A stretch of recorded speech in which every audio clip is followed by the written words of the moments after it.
ডান হাতের এই বৃদ্ধাঙ্গুলির সাথে শাহাদত আঙ্গুলি এইভাবে চাপ দিয়ে ধরে রেখে দোয়াটি শুধুমাত্র 7 বার পাঠ করুন। আপনার যতই বড় শত্রু হোক, আপনার যতই বড় প্রতিদ্বন্দ্বী হোক, সে আপনার পায়ে পড়ে ক্ষমা চাইতে বাধ্য হবে। এতদিন যাদের ভয়ে আপনি পালিয়ে বেড়াতেন, এতদিন যাদের কারণে আপনি বাড়ি ঘরে আসতে পারতেন না, যারা আপনার জায়গা জমিন ঘর বাড়ি দখল নিতে চাচ্ছিল, এখন তারাই আপনাকে দেখলে ভয় পাবে। এখন তারাই আপনার পায়ে পড়ে কান্নাকাটি করবে, আপনার পায়ে ধরে ক্ষমা চাইতে বাধ্য হবে। এমনই একটি পাওয়ারফুল শক্তিশালী কোরআনী আমল আজকে আপনাদেরকে শিখিয়ে দিব ইনশাআল্লাহ। প্রিয় ভাইরা মা বোনেরা, এমন অনেক মানুষ আমি নিজে দেখেছি যারা প্রতিনিয়ত শত্রুর কারণে নির্যাতিত হচ্ছে, যারা জুলুমের শিকার হচ্ছে। শত্রুরা তাদের পরিবার সংসারে একের পর এক অশান্তি সৃষ্টি করেই যাচ্ছে। সুতরাং এরকম প্রকাশ্যে গোপনে দুনিয়ার যেখানে আপনার শত্রু থাকুক না কেন, দুশ্মন থাকুক না কেন, তারা আপনার পায়ে পড়ে ক্ষমা চাইবে, আপনাকে দেখলে ভয় পাবে। আপনি যদি তাদেরকে ক্ষমা করেন তো তারা ক্ষমা পাবে, তা না হলে সারা জীবনের জন্য তারা কঠিন ভাবে শাস্তি পেতেই থাকবে। এজন্য আমি আপনাদেরকে অনুরোধ করে বলতে চাই, আপনাদের যাদের শত্রু আছে, দুশ্মন আছে, তারা অবশ্যই অবশ্যই আজকের এই আমলটি করবেন।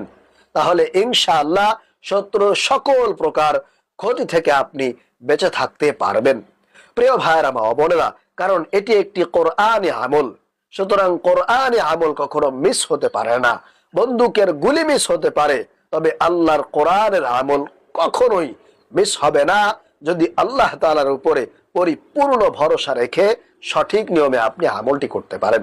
তো আমলটি করার জন্য প্রথমে সুন্দরভাবে ওযু করে নেবেন। এরপরে 1 নম্বরে 7 বার আপনাদেরকে ইস্তেগফার পাঠ করতে হবে, নিজের গুনাহের কথা, অন্যায়ের কথা স্মরণ করে করে আল্লাহর কাছে ক্ষমা পাওয়ার জন্য। এরপরে 2 নম্বরে 7 বার নামাজের দুরূদ ইব্রাহিম পাঠ করবেন।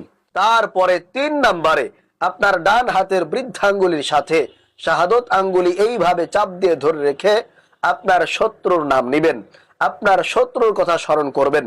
আপনি আল্লাহর কাছে বলবেন, যে আল্লাহ, যারা আমাকে নানান রকম ভাবে কষ্ট দিচ্ছে, যারা আমার ক্ষতি করার চেষ্টা করতেছে, যারা আমার জায়গা জমিন ঘর বাড়ি দখল নেওয়ার চেষ্টা করতেছে, আল্লাহ, যারা আমাকে অনেক বেশি যন্ত্রণা দিচ্ছে, কষ্ট দিচ্ছে, আল্লাহ তুমি তাদের সকল প্রকার ষড়যন্ত্র থেকে, ক্ষতি থেকে আমাকে রক্ষা করো এবং তাদেরকে উচিত শিক্ষা দিয়ে দাও। তারা যেন আমার পায়ে পড়ে ক্ষমা চাইতে বাধ্য হয়, তারা যাতে আমার কাছে কান্নাকাটি করে। এরকম ভাবে আপনার মতো করে আপনার শত্রু সম্পর্কে কিছু কথা বলবেন। এরপরে পবিত্র কোরআনুল কারীমের মধ্যে বর্ণিত আল্লাহ পাক রব্বুল আলামিনের শেখানো এই ছোট্ট দোয়াটি 7 বার পাঠ করবেন।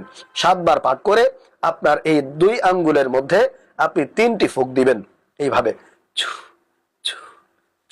তো সেই দোয়াটি হলো, ইয়া বাদিউস সামাওয়াতি ওয়াল আরদ, ইয়া বাদিউস সামাওয়াতি ওয়াল আরদ, ইয়া বাদিউস সামাওয়াতি ওয়াল আরদ। এরপরে সর্বশেষ আবারও 7 বার দুরূদ শরীফ পড়ে দুহাত তুলে আল্লাহর কাছে মুনাজাত করবেন, আল্লাহর কাছে দোয়া করবেন। ইনশাআল্লাহ আপনি শত্রুর থেকে মুক্তি পেয়ে যাবেন। শত্রুর সকল প্রকার ক্ষতি আপনাকে স্পর্শ করতে পারবে না, এমনকি শত্রু কঠিন ভাবে শায়েস্তা হয়ে যাবে, আপনার পায়ে পড়ে কান্নাকাটি করতে বাধ্য হয়ে যাবে।